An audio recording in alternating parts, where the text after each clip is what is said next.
Yeah, there's an obsession between men and this need to compare women to children, right? This need to compare women's mindsets to children. I've heard men say that women do not age mentally past the age of 14. You made the correlation, Trev, that if you're taking care of her financially, then basically she's to be treated like a child. This idiot came on here with whatever he said about children, right? Or about treating her like you're her father. So, what I'm trying to say is all of these talking points lean into the justification of when these men continue to to go lower and lower in the ages of women they date, because you guys are saying things like, if you're providing for a woman, this means that she's a child, not understanding that we live in a patriarchy that quite literally set that as the expectation. The only problem is that in correlation with white supremacy and capitalism, y'all can't afford it. So you cannot afford patriarchy. So now you need your women to work, but you still somehow feel as though you get to be entitled like the men who succeed at patriarchy. No, no, you have failed. You are as bony as Mont's ponytail. Okay, it's not working. It is absolutely failing. You need to cut it off, right? You need to cut it out, and you need to understand that the Black community is, in my opinion, only going to succeed with egalitarianism. You guys have already failed at patriarchy. Okay, so I need you to stop comparing your women to children, because you can't even parent right. Hence the fact that the majority of Black children are being raised by women. Yeah, so this is why I love being an Please wait actor. before we go, Mom. This is what we're gonna do.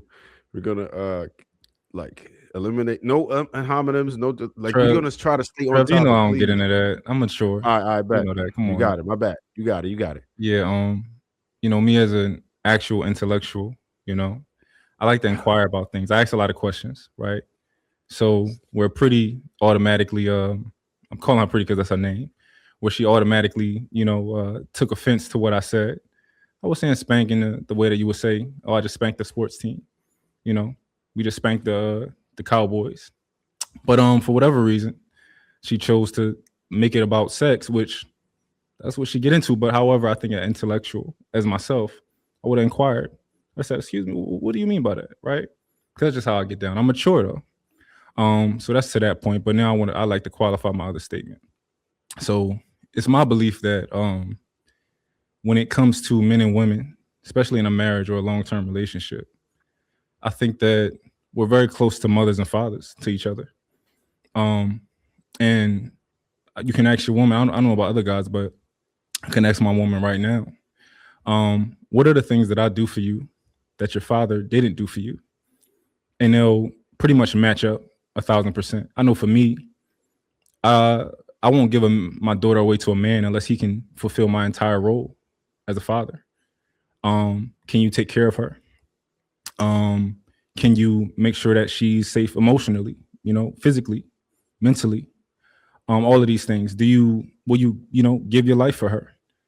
That's when I'll actually be comfortable giving my daughter away to her man, where I don't have to worry about her anymore. But until then, she won't get my blessings for that. Right? That's the way I view relationships. Right now, if my lady got into a car accident, she wouldn't call her dad. She would call me.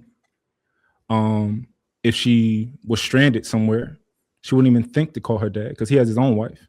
She would call me. Um, I pay for her health insurance, right? We're not married yet, so she technically can't be on mine, which I pay $1,300 a month, you know. But yeah, I am. Of course, I I say like a father to give you a reference point of how close we are. But obviously, I'm not her dad, right? Obviously.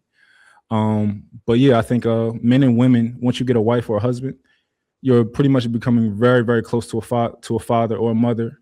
Uh, Besides the romantic aspect, and if that doesn't make sense to you, somebody, maybe it's an ego thing.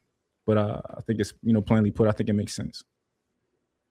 Yes, women don't want to work, dudes don't want to work, but the dudes who do work at some point wish they could provide and take their woman out the workforce. I'm on the record saying that that's the number one flex a man can ever have, is removing his woman from the workforce. So I don't have a argument for anything related to the topic at hand tonight. So I think the assumption that most men want that, particularly black men, is an assumption. I do find that it is dependent on how someone is raised. And I've heard plenty of men say, why would I take care of a woman? She's a grown adult. Right. I've heard plenty of people say that when having these conversations. So I think some people don't look at it as a badge of honor. On, they look at it as, we're both adults, we're both working. What else we're going to do but work, especially if there's not young children for people to take care of. And so, yeah, I do think that it is something that fewer people think is a badge of honor, being able to retire their spouse, their significant other, than what most people think. And that, yeah, the requirement to work, especially, I do think it changes though, like I said, if there's young children in the house. Now, if there aren't young children in the house, I don't know how many men actually have that mindset. I've heard some say, oh yeah, I want my significant other to stay at home with our children, instead of sending them to daycare with strangers and all of that. But if there's no children, most people, their mindsets ain't there, from what I've encountered at least and seen in conversations.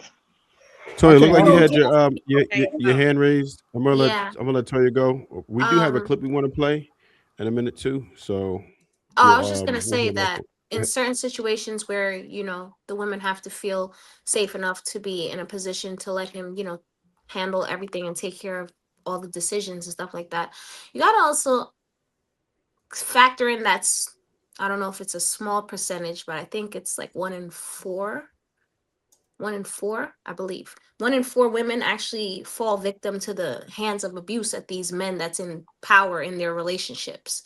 Most of the time, most of these women in these situations are reliant on the men 100% financially, everything. So in a situation like that, how do you compare? Pretty, being that you up with the computer, I'm going to trust that you can grab those numbers for me, because that was a pretty wild accusation just now. We heard 1 in 4. I'll get the numbers for you. Hold 1 second. Wait, I'm sorry. What was the stat? I said, I said believe 1 in it's 4. 1 in 4 women have at least fall some kind of victim to domestic violence. So, Oh, yeah. Oh, I can get those numbers. And yes, she's please. not wrong. Thank you. the number is highest. .org. The number .org. is highest in same-sex couples. She So got when it's it. 2 women, Go ahead. Roll that's your typically clip. when you see the highest amounts of Yeah, domestic less violence than 1% of the total Correct. population. But yeah, sure.